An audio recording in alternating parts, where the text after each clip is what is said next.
박근혜가 드디어 구속된 이후로 처음으로 모습을 드러냈죠. 네. 구치소에서 나와가지고 재판정으로 가는 모습이었는데 박 전 대통령의 모습부터 얘기합시다. 네. 그 사복을 입고 왔어요. 그렇죠. 그러니까 자기가 구치소 들어갈 때 입었던 그 옷이죠. 아니요. 아니에요? 다른 옷입니다.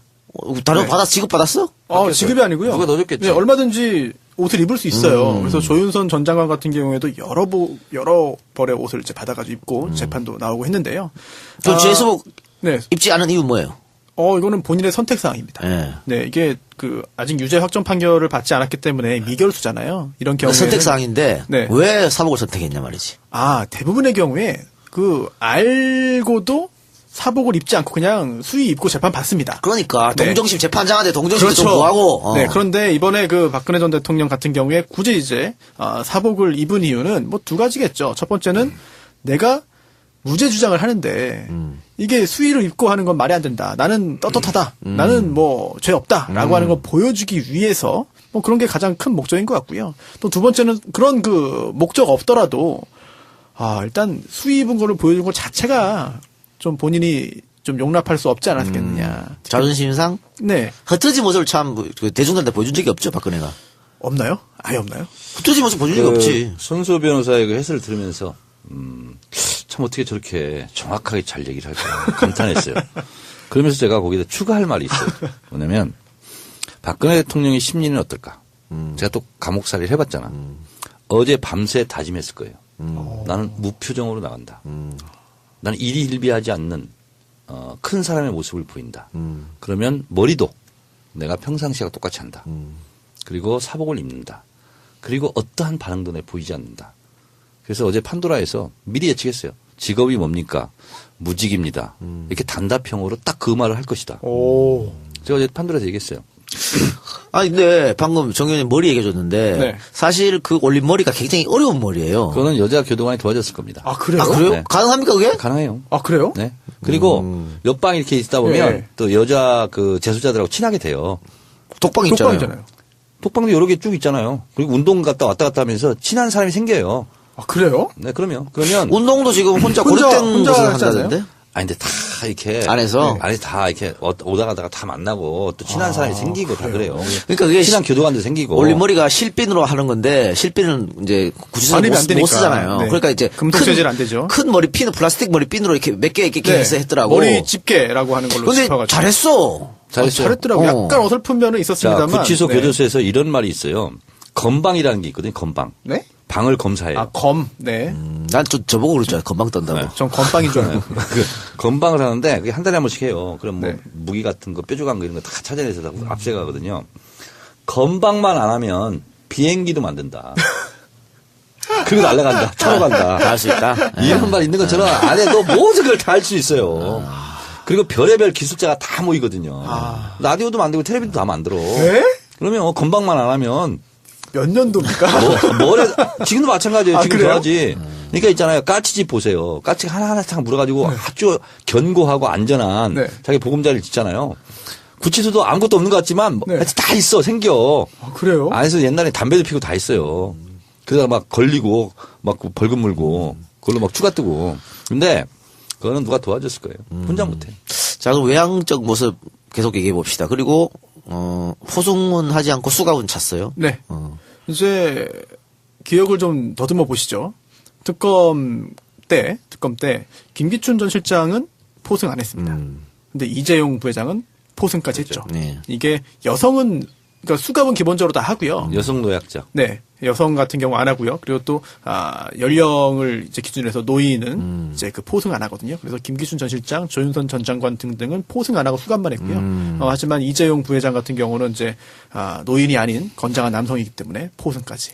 근데 어쨌든 수갑은 찼잖아요. 네. 수갑 찰 때 어떤 느낌이 들었을까, 박근혜가. 그 대통령이었었는데. 이제 보통 절차가 이렇거든요. 이제 그 503번이잖아요. 네. 그럼 오늘 그 구치소에서 있었던 일을 제가 말씀드리면 503번 출정 이렇게 합니다. 그러니까 법정에 나가라 이거죠. 출정. 네. 이제 검사 조사가 나갈 때는 503번 검취 이렇게 하거든요. 검사 취조. 구치소 용어입니다. 취조라는 말이 되게 옛날 말이고 요즘 안 쓰는데. 네, 검취 그렇게 얘기합니다. 그리고 법정에 나갈 때는 출정 이렇게 하고요. 운동 나갈 거니까 나와라 그러면 503번 운동 이렇게 하거든요. 이름 안 부르고. 네. 그러면 오늘 503번 출정 분명히 누가 이렇게 얘기했을 거예요. 네. 네, 그러면 이제 나오는데 나오면서 이제 호송차를 타기 전에 대기실이 있거든요. 그럼 이제 여자 구치소니까 여자 교도관들이 다 이제 이렇게 하고 수정은 해야 됩니다. 이제 교도소에서는 수갑이라고 하고 수정이라고 그러거든요. 수정은 하셔야 됩니다. 그러면 네 이렇게 하고 손 내밀었을 거예요. 근데 이제 저는 이제 포승도 묶여서 나갔거든요. 그런데 이제 그 예상을 했을 거고 그거 몰랐을 리는 없고 그래서 이제 나왔을 텐데 이제 그 호송차를 타고 그 서울구치소에서 법정까지 한 1시간 정도 뭐 그 정도 걸리는데 창밖을 분명히 봤을 겁니다. 그때 묘해요. 자기는 갇혀 있고 그렇습니다. 밖은 저렇게 자유롭게 사람들이 돌아다니고. 그렇습니다. 포행의 자유에 대해서 굉장히 많이 느끼고요. 그리고 이제 확정이 되고 이감을 갈 때, 네. 이감을 교도소로 갈 때 교도소로 예. 저는 이제 목포교도소로 갔는데, 야 서울구치소부터 광주교에서 잠깐 누구 내려주고 목포까지 가는데 시간이 한 대여섯 시간 걸려요. 진짜 만감이 교차하더구만. 그러니까 이 서울이란 중부지방부터 남부지방으로 내려가잖아요. 어느 순간 보니까 대나무가 막 보이기 시작하더라고요. 근데 정 의원님은 각오했잖아요. 그렇죠. 빵 가는 거. 그렇죠. 그럼에도 불구하고 별 생각이 다 들었어요. 그렇죠. 근데 저는 오늘 대체적으로 봤을 때 박근혜 전 대통령의 심리는 올림머리가 상징하는 게 크거든요. 나는 당당하고 난 자존심을 구기지 않겠다. 그리고 나는 전면부인 무죄 추정을 하겠다. 그래서 저는 올림머리와 무표정에는요. 반성과 후회 이런 표정이 없잖아요. 그냥 거의 멍 때리는 분위기잖아요. 무표정하게. 그럼으로써 본인의 우리가 보통 벼슬 그러면 닭벼슬 생각나죠? 벼슬 팔 세우는 거 있잖아요. 수탉 같은 경우. 그런 느낌이었어요. 그래서 저는 걱정스러웠던 게, 박근혜가 그 제수복을 입고, 머리를 막 풀헤치고, 이렇게 나오면 또 동정심이 불지 않을까 걱정했는데, 그렇죠. 전혀 그럴 이유는 없었던 것 같고, 또 하나, 박근혜가 먼저 앉아있고, 최순실이 들어왔잖아요. 네. 근데 안 쳐다보더라고. 눈길만 만지더라고. 뭐 전혀 안 쳐다보고. 처음 대면하는 거 아니에요? 그렇죠. 사건 처음이죠. 이후로? 처음이죠. 그런데도 안 쳐다보더라고. 그렇습니까? 그러니까 주변 환경에 반응을 보이지 않고 일일비하지 않는다. 딱 작정하고 나왔다니까요. 그리고 최순실 씨 같은 경우에는 재판 과정에서도 박근혜 대통령은 죄 없고 내가 죄다 이러면서 뭐 잘 되게 해주세요 등등의 여러 가지 이야기하면서 울먹이기도 했는데 박근혜 대통령은 그런 말 할 때조차도 고개 돌리지 않고 끝까지 그러니까 한 번도 안 봤다. 그 김세윤 부장판사가 이제 들어왔잖아요. 그리고 나서 김세윤 부장판사도 약간 긴장했더라고. 목소리가 약간 좀 잠기고 떨리더라고. 그러면서 1, 2분 후에 피고인들이 들어올 거다 하고 나서 박근혜 피고인이 법정에 딱 들어섰잖아요. 그리고 옆에 있는 사람한테 뭐라고 말을 했어요. 뭐라고요? 근데 들리지는 않았어요. 근데 뭐라고 말했을 것 같아요. 저쪽으로 하면 됩니까? 아마 그런 걸 물었을 거야. 우왕좌왕하지 않는 걸 보이려고. 그런 걸 안 보이고 싶겠죠. 딱 들어오자마자 옆에 사람 교도관한테 물어요. 뭐라고 막 말을 해요. 근데 뭐 안녕하세요 식사하셨어요 이렇게 물지는 않았을 거 아니야. 네. 저쪽으로 가면 돼요. 이렇게 묻고 그쪽으로 곧장 갑니다. 헤매지 않고 쫙 일자로 걸어가요. 그러니까 이정재 변호사인가요? 이경재 변호사가 일어나가지고 자리에 한 대를 타가지고 여기 앉으시라고. 이경재 변호사가요? 네. 이경재 변호사는 최순실 변호사인데. 그러니까 그 사이에 앉았어요. 사이에 앉았어요. 예, 그렇죠. 그러니까 유영아가 하지 않고 그랬어요? 이경재 변호사가 딱 먼저 일어나가지고 자리가 여기라는 걸 표현을 해주죠. 어쨌든 단단히 준비하고 나온 것 같은데 예상대로 쏟아지는 모든 혐의에 유영하 변호사는 다 부인했어요. 혐의를 부인했고 박 전 대통령은 변호인 입장과 똑같다. 그렇죠. 이렇게 말을 했고. 변호인과 이하동문. 그렇죠. 예. 가급적이면 말수를 줄인다. 예. 근데 이제 애초에 그 인정신문이라는 걸 하잖아요. 처음에 오면은 정말 그 피고인이 맞는지 확인하기 위해서 뭐 얼굴 보면 알지만 그래도 절차를 진행하는데. 주민번호 묻고 뭐 이런 거. 예, 그렇죠. 주소 묻고 직업 묻고. 주소 물었는데 이사 가지 않았나요? 이사 갔다 그러던데. 근데 옛날 주소 대답했어요. 삼성동이라고 얘기해가지고 본인도 모르게 갔나? 새로운 주소를 못 외울 수도 있지. 저는 그때 경기도 의왕시 포일동 산 18-1번 이렇게 얘기했습니다. 주소 묻길래. 난 거기가 지금 살고 있거든. 거주지 주소. 그 판사가 뭐라든가요? 우리는 뭐 그때 뭐 재판에 신경도 안 쓰고 하고 싶은 말 다 하고 최후 진술 2시간 했어요. 지금 좀 전에 의원님 말씀하신 거기가 이제 서울구치소 그렇죠. 주소입니다. 네. 지금도 안 바뀌었나? 네. 경기도 의왕시 포일동 그대로예요. 산 18-1. 집어는 모르겠는데 포일동은 맞습니다. 네. 자, 그리고 박근혜 최순실이 지금 같이 심의를 받은 거잖아요. 네. 그런데 사실은 피고인 측에서 별도 재판을 요구했지 않습니까? 그렇습니다. 받아들여지지 않은 건데 네. 피고인 측에서 왜 별도 재판을 요구한 거예요? 이게 변론 병합이거든요. 근데 변론 병합은 이제 자료를 찾아보면은 법원 발간된 자료를 보면은 법원의 재량이라고 돼 있습니다. 그리고 법원이 그 병합한 이유가 있죠.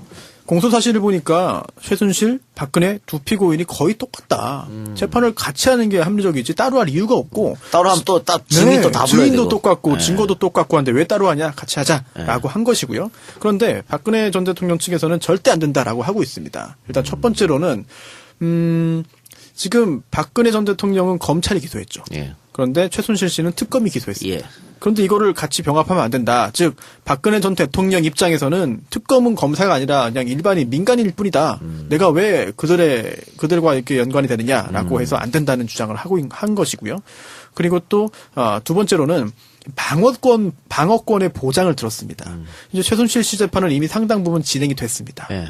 그런 상황에서 박근혜 전 대통령과 병합이 되어버리면은 충분히 이제 그 시간을 가지고 재판에 대응해서 무죄를 입증할 수 있는 그런 그 시간이 부족하지 않겠느냐. 따라서 병합하면 안 된다라는 주장했는데 이거는 좀 표면적인 것 같고요. 실질적으로는 박근혜 전 대통령이 최순실 씨와 같이 재판을 받는 것 자체가 굉장히 좀 불리하다고 생각했을 것 같습니다. 법리적인 걸 떠나서 최순실 씨 여론 굉장히 안 좋잖아요. 그리고 또 악행을 여러 가지 범했다라고 하고 있고 이미 뭐 범죄자로 취급이 되고 있고 뭐 모두가 또 뭐 당연히 유죄 판결 선고될 것이라고 생각을 하고 있잖아요. 그러한 상황에서 한 화면에 이제 촬영이 되고 또 재판도 같이 받고 한다는 것은 사실 박근혜 전 대통령 입장에서는 굉장히 참을 수 없는 그런 상황이 될 수도 있겠죠. 그래서 변론의 병합이 안 된다라고 주장을 한 것 같은데 재판부에서 아니다 병합해서 진행하겠다라고 했고 그리고 또 유영하 변호사도 뭐 불만스럽지만 어쩔 수 없다라는 이야기를 했기 때문에 앞으로 그렇게 진행될 겁니다. 그 재판부로서는요. 재판을 매일 하겠다. 매일 요구하고 검찰 그랬잖아요. 그래서 검찰이. 이틀에 한 번씩 하겠다. 그런데 최대한 끌고 싶은 생각이 있어요. 왜냐하면 일반 검찰과 특검이 이 재판 1심 그 기간이 다르잖아요. 그러다 보니까 본인들은 충분하게 시간을 끌면서 하고 싶을 텐데 또 따로따로 하면 또 같이 또 병합 다시 할 수도 없고 그래서 병합으로 하는 것이 재판부로서는 일단 편하고 그렇죠? 모든 걸 종합적으로 다 따져볼 수 있고 이제 따로따로 분산해서 하면 이건 굉장히 번거롭거든. 그리고 일반적으로 볼 때 이 병합하는 게 오히려 공동 피고인들한테는 유리합니다. 왜냐하면 박근혜 전 대통령 측에서만 볼게요. 그런데 사전에 뭐 논의가 잘 되지 않았다는 전제하에 검사가 여러 가지 좀 날카로운 질문을 해가지고 최순실 씨가 약간 좀 대답을 못합니다. 이런 경우에 박근혜 전 대통령 측에서 제대로도 짚어줄 수가 있는 거거든요. 본인들의 그 생각한 대로. 그런데 그게 아니라 따로따로 했을 경우에는 그런 것도 못합니다. 그래서 별로 이 병합이라는 게 어찌 보면은 피고인에게 오히려 유리해서 피고인들이 병합해달라고 하는 경우를 이제 많이 보는데 이게 오히려 좀 반대 경우인 것 같습니다. 어쨌든 뭐 재판부에서 받아들여지지 않았고요. 자, 그리고 앞으로 재판 일정은 어떻게 되죠? 1심이 기간이 있잖아요. 언제까지 끝내야 된다는. 엄밀히 보면은 1심은 언제까지 선고해야 한다라는 그런 규정은 없습니다. 하지만 원칙적으로 볼 때 1심에서의 그 구속 기간이 있거든요. 예. 이게 6개월입니다. 원래 2개월인데 두 번 연장해서 총 6개월까지 구속이 가능해요. 예. 그래서 이 6개월 동안 판결 선고가 안 되면 구속 기간 끝나니까 일단 풀려납니다. 풀려나니까. 풀려나서 재판이 또 계속 진행되거든요. 그래서 6개월 내에 대부분의 경우에 구속 사건은 선고를 하게 되는 것인데요. 이번에도 그렇게 될 겁니다. 근데 문제는 최순실 씨 같은 경우에 구속이 더 빨라요. 그렇죠? 그러다 보니까 박근혜 전 대통령보다 훨씬 더 구속 기간 만료도 이릅니다. 구속 6개월도. 예, 그러다 보니까 좀 애매한 상황이 발생할 수 있고 결국은 재판부 입장에서는 박근혜 전 대통령 재판도 최대한 빨리 하기 위해서 노력을 할 걸로 보입니다. 그리고 또 특검법에 따르면은 이번 특검법에 따르면 특검이 기소한 사건은 1심 3개월 안에 선고되도록 하고 있는데요. 이거는 이 3개월을 넘었다고 해서 뭐 불법이 되거나 법 위반이라고 보기는 어려울 것 같아요. 최대한 빨리 진행을 해라라고 하는 훈시 규정이 아닐까 그런 생각이 듭니다. 근데 정호성 비서관도 그렇게 해서 6개월 지났는데 그런데 다른 걸로 검찰이 추가로 해가지고 네. 다시 구속영장을 받았잖아요. 네. 그렇게 또 그렇습니다. 할 수도 있는 문제고. 그게 정호성이 벌써 6개월이 됐어요? 이걸 됐나요? 초창기에 구속됐으니까 그럴 수도 있겠네. 10월 달에 국정농단 사건 터졌으니까. 10월인가요? 10월에 바로 구속됐어요? 제일 빨리 구속됐대 정호성이. 벌써 그렇게 됐나요? 반년이 지났네요. 그러니까요. 그럼요. 숨가쁘게 지나갔어. 반년 동안에 여러 가지 일이 있었네요. 예, 여러 가지 일이 있었죠. 탄핵, 파면, 대통령 선거. 그래, 하여튼 뭐 1심 결과가 어떻게 되는지 지켜보기로 하고요. 정 의원님은 뭐 18년 예상하셨습니다. 그 정도 나올 것 같아요. 네.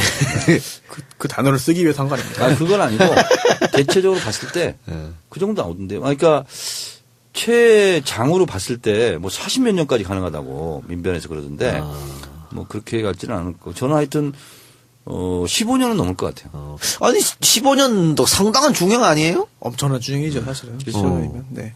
이번에 박채윤 씨 같은 경우에 아니, 뭐 살인죄도 뭐 15년 나오는 그렇죠. 예. 거네. 박채윤 씨가 징역 1년 선고됐고요. 그리고 또 그 남편 누구죠? 원장. 네. 김영재. 예, 김영재 원장 같은 집행유예. 경우는 집행유예죠. 네. 물론 그 직접적으로 이제 비교하기엔 좀 어려운 그런 그 죄질이 다릅니다만 일반적으로 생각하는 그런 그 중형의 기준과 실제로 판사들 그리고 법조인들이 생각하는 중형의 기준이 다릅니다. 그러다 보니까 뭐 징역 10년만 해도 엄청난 중형이죠, 사실은.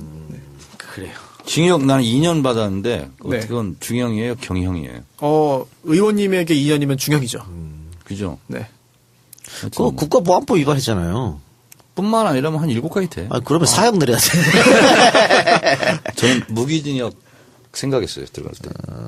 1심에서. 그리고 2심 가면 15년. 그러면 10년 살고 나면 네. 가석방 되겠지.